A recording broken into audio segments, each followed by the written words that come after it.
এজন্য আল্লাহ বললেন, আলহাকুমুত তাকাসুরু হাত্তা যুরতুমুল মাকাবির। দুনিয়া তোমাদেরকে গাফেল বানিয়ে দিয়েছে, গাফলতি কমবে না যতদিন না কবরে ঢুকো।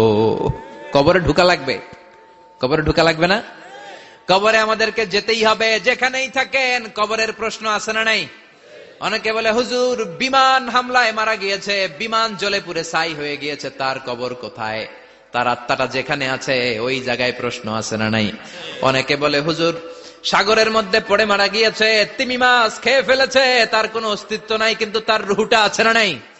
প্রতিটা রুহু সংরক্ষণ করে কে? প্রত্যেকটা আত্মা আল্লাহর কাছে সংরক্ষিত থাকে। প্রতিটা রুহু, প্রতিটা মানুষ মালাকুল মাউতকে দেখতে পায়।